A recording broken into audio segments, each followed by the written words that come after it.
Hello everyone and welcome to Cinderful Gaming. I hope you're all doing well, I hope you're all staying safe, and most of all, I hope you're all fighting that war against the Grey. Today's video, we're going to be getting started with Warhammer Age of Sigmar with Cities of Sigmar, and in particular, we're going to be talking about the not-so-City of Sigmar, Har Kuron. So, Har Kuron is a city of only Dark Elves. It forgoes a lot of the normal Cities of Sigmar rules. You do not get Stormkeeps in this army, you do not get Adjutants, or in general, you don't get any of the generic Cities of Sigmar rules. But what you do get is you get the ability to use all your Dark Elf models in a collection together. If you are an old Dark Elf player from the world that was from Warhammer Fantasy, this is the Age of Sigmar army for you because it'll allow you to use all of your Dark Elves in the one single army. And so, what do I mean by that? Well, first of all, this is a Cities of Sigmar sub-faction, but it only allows you to pick units that are from the Dark Elf aligned pieces of the army. So, that being obviously things like Scourge Privateers, Darkling Covens, the Order Serpentis, and the Shadow Blades inside Cities of Sigmar. Now, the Shadow Blades do include the Shadow Warriors, which were a High Elf kit back in Warhammer Fantasy, but if you've got your good old Shades from your Dark Elf days, they will work perfectly, as they, were all the same model anyway, just a different army's version. Now, what's cool about this is you'll get Coalition Daughters of Cain units in this army as well, so this means you can bring in those Witch Elves from the Daughters of Cain line. But not just that, you can also buy some of the newer kits, things like Bloodsisters and Bloodstalkers, and bring them into your army as well. The cool thing about Cities of Sigmar Coalition is they do gain the city keyword, so this means you will be able to use your abilities and all your battle tactics and all your sort of stuff that revolves around being a Cities of Sigmar unit and a Har Kuron unit inside this army. The big thing that this army gives you, first of all, is obviously outside of getting your Coalition Daughters of Cain, you're going to get a prayer to use on all your priests in the army. So this is where it's important to bring in those Witch Elf priestesses, so Hag Queens and Slaughter Queens, into your force, because you're going to get a prayer called Incitement to Murder. This gives you exploding 6s to hit. By exploding 6s, what I mean is every time you roll a 6 to hit, unmodified on a attack roll with a model with this prayer on it, you will get 2 hit rolls, or 2 successful hits instead of just 1. And the last thing to mention here as well is there are good artifacts and a good spell lore in this city. While there's, nothing special about getting your own spells and stuff like that, the fact that this city does have both very good set of artifacts and a very good set of spells is really, really useful in the game. With that all said though, the rest of the video, we're going to go and we're going to look at some units you can grab to start off your Har Kuron force, and then we'll go look at units you can expand upon after them, and we'll finish off the video with a little sample 1000 army point list for you to have a look at, see where you're at, think of your own ideas, use it as a base, or just completely copy it if that's what you want to do. So let's get cracking and let's see where we should get started with. And so to start with, an important thing to note is how coalition units work. You're going to need 1 in every 4 of your units can only be coalition. So this means you must have 3 non-Daughters of Cain units to include a single Daughters of Cain unit in your army. If you have 2, you don't get a Daughters of Cain unit until you take that 3rd non-Daughters of Cain unit. However, this does mean when you get to like 8, you can have 6 non-Daughters of Cain units and 2 Daughters of Cain, or you can indeed choose to go 7 and get 1, but you can never have more than that. And so, for starters, I would recommend picking up a Hag Queen and probably picking up 3 boxes of Dark Elves to go around it. For a Hag Queen, you can pick up the Cauldron of Blood box set, which will give you a ton of different options, but the Cauldron of Blood really isn't that important in a Har Kuron army, so I would suggest actually going and picking up the Underworld's Wargrand, Morgrave, Blood Covenant, and these give you the amazing Hag Queen model you can see here on the right of that top picture, along with some other cool models. You can use them for whatever you want. If you want like Warhammer Underworlds, all the better, but Morgrave will just be a cheaper way to get a Hag Queen for you. Then I would pick up some Dark Shards, at least a unit of these Dark Shards, as they got a load of shooting already, so being able to put in a prayer that gives them exploding 6s is just going to really, really increase that damage output potential of the Dark Shards. So it's a really good unit to start with. And lastly, pick up a couple of boxes of Drakespawn Knights. These guys are absolutely amazing in 3rd edition. 2 wounds apiece on a 3-up armor save base, meaning they can get down to that all-important 2-up. While they aren't the most offensively great cavalry in the game, they can do decent damage and will take out smaller opponents, but their big thing is they're just so hard to shift. They are great at standing their ground, so a really good unit in an army that otherwise does have a lot of glass cannons. An anvil like your Drakespawn Knights is really useful to have. But after those initial purchases, where can we go to next? Well, we're going to talk 2 units together, because we're going to talk Sorceress and Blackguard, because they do sort of go together. First of all, a Sorceress is a fantastic wizard option for any Dark Elf focused Cities of Sigmar army.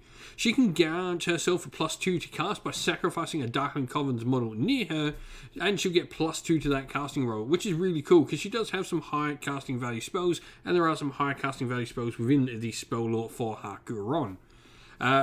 She's also really cool in that her War Scroll spell innately is just good at -1 to hit, doing D3 mortal wounds is a solid War Scroll spell. Blackguard are a fantastic elite unit, and this kit can build either Blackguard or Executioners. I tend to prefer Blackguard. Putting out 2 attacks each with a 2-inch reach is really great, and being able to be on 3s and 3s with that 2-inch reach, you can just do really well, and they get benefits being around the Sorceress. They're just a good, solid unit all round. Bloodstalkers are the unit I would suggest as picking up a second Daughters of Cain unit. If you get to that 8 unit limit, or those 6 non-Daughters of Cain units, 1 other Daughters of Cain unit, and you want that second one, Bloodstalkers are definitely where I'd recommend. Mortal wound shooting is all the rage, and this unit can pack out a punch. They've got 2 shots apiece, which is really nice. 2 wounds apiece as well, meaning they're just a little bit more survivable than your average sort of infantry. Archers. And lastly, the Dreadlord on a Black Dragon. For me, this is one of the great pieces in Cities of Sigmar and heavily underappreciated. While he does only have a 4-up base save, he always gets a 3-up thanks to having that shield on him, and I would always recommend to put the shield on the Dreadlord on Black Dragon. But another great thing about this model as well is he can punch well above his weight. Coming in under 300 points, he is a really solid monster for an army that generally does lack them. So you can find a place to put 1, if not 2, or even 3 of these in any good list. And they can do rather well, tag teaming something to do quite a lot of damage. It's also nice just to get a monster on the table. It's a great centerpiece for a Har Kuron army and just gives a whole nother feel to the army. He's also got a really cool command ability which will work on your Dark Elf Cold One Knights, or Drakespawn Knights as they're now called, and your War Hydras, and himself, which will actually give +1 to wound in an aura buff off of the model itself. So this can just put out a widespread buff. +1 to wound is really big on Drakespawn Knights and will go a long way to helping them do that a little bit more damage and actually being a much more useful tool in the offensive part of your game. And so here we have a little sample army list for you all to see how you can sort of put all this together into an army list. And so obviously we're playing Har Kuron in the mortal realm of actually where the city is from. And we've got the grand strategy Bastions, I hope, though you could easily go the normal one where you just pick the scenery, Predator's Domain. But Bastion Hope gives you an advantage if your opponent's playing with some of their scenery. Go take their scenery for 3 points. For Triumph, we've gone Inspired for +1 wound, can be really useful, as mentioned, on many of the units in the army.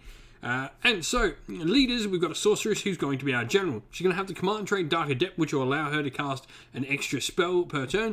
This is going to be really useful, because this is going to allow her to either get out an Arcane Bolt or a Mystic Shield, more likely, and her own War Scroll spell. But if our opponents get in range of 6 inch of her, we're going to use the amazing spell Vitriolic Spray, which turns our opponent's armor save to dash. This is absolutely amazing. It is such a great spell.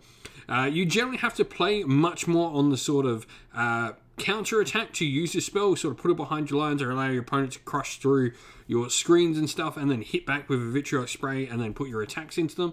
It can be a really devastating sort of combination, especially when combined with the fact that we've got a Hag Queen in the army list who can use the Incitement to Murder prayer to get extra attacks and shots out of our unit of Dark Shards. Our Hag Queen, speaking of her, is going to have the Artifact Trader's Banner, which I really like. It's a 12-inch bubble around our Hag Queen of -1 to hit with ranged weapons. Just fantastic. She's then going to have the Universal Prayer Curse, which is really cool because the Har Kuron one actually The allegiance ability gives her the incitement to murder prayer, so she's going to actually have access to all 4 prayers in the army. Now, if you like the prayers better than the spells, you could definitely flip around who is our general in this and try and do some other things that way to get a double prayering hand queen, which would be really cool. But for me, I think the spells are better, and you generally got this different sorts of prayers here for different options. Curse, of course, on your Dark Shards will be better when you need mortal wounds to do the job, but rather Incitement to Murder will be better against more lightly armed opponents where mortals aren't that important. You're just trying to go weight of dice into them. For battle line, we've got 2 reinforced units with our Sorceress as our general, and this is the big reason she is our general, because if she wasn't, we would need to change around some of the units in the army. But 20 Dark Shards and 20 Blackguard, both using our 2 reinforcement points in the army. We then have 2 units of 5 Drakespawn Knights as great anvils for the army, allowing our Blackguard and Dark Shards to do the damage, and everything is wrapped up into a battle regiment at 950 points of 1,000 points available. This means we've got a good chance we're going to get that triumph, or if you want, you could definitely throw in an Endless Spell. Even better with Dark Adept, she's going to be able to throw out, the Sorceress is going to be able to throw out that Endless Spell and cast one of her own spells as well. Potentially, maybe doing a good little combination of casting out an Umbral Spell Portal if you can find the points here and there, and then casting Vitriolic Spray through the portal to really get that minus armor save where you want it to be. It can be a great little combo to pull off. 70 wounds is really decent at this points value, and as mentioned, a 1-drop army using no allies. If you've been playing with Har Kuron and Cities of Sigmar, let us know how you've been going in the comments below. Well, that's the end of the video. Thank you all for watching. If you enjoyed it, please leave a comment below and let us know what you enjoyed about the video. And don't forget to leave a like and subscribe to the channel and turn those bell notifications on so you don't miss a beat when we upload new stuff to the channel. Lastly, if you'd like to help support the channel in another way, you can do so either by helping support the channel on Patreon or YouTube members. This allows us to continue to make new content for the channel, exploring other game systems outside of Warhammer Age of Sigmar, like we have started to with things like Elder Scrolls: A Call to Arms and Conquest: The Last Argument of Kings and Warhammer 40,000, and it helps us just continue to make more Age of Sigmar content as well. Thank you to, though, everyone who has helped support, and we'd like to give them all a shout out to our patrons. First of all, Christian Weir, James Soren, Greenskins Gaming, AJC, Kenny Lowe, Outer and Shop First, Andrew Bowen, Nathan Fee, The Rising Ape, Cure Dynamic, Agu, Anthony B, Anton Nilsson, JJ Austrian, Average Wargamer, Domir, Mark Harvey, James Cater, and Samuel. And to our YouTube members as well, Green Roots Gaming, Kenton Young, Chris Wallace, Ronya, Vinny Lockloric, The Journey 84, David Ellsworth, Revenar, Wolfric Nick, Broken Chef, Sean Scott, and Diplomat. And a special thank you, of course, to, first of all, Lady Witchfox Art, who does all the amazing artwork for the channel you see here, and to Xmorphic, who does all the awesome background work on our Discord server, keeping that nice and running properly for us all. Thank you, everyone, for watching. Once again, stay safe, stay well, and most of all, keep fighting that war against Grey. Ciao for now.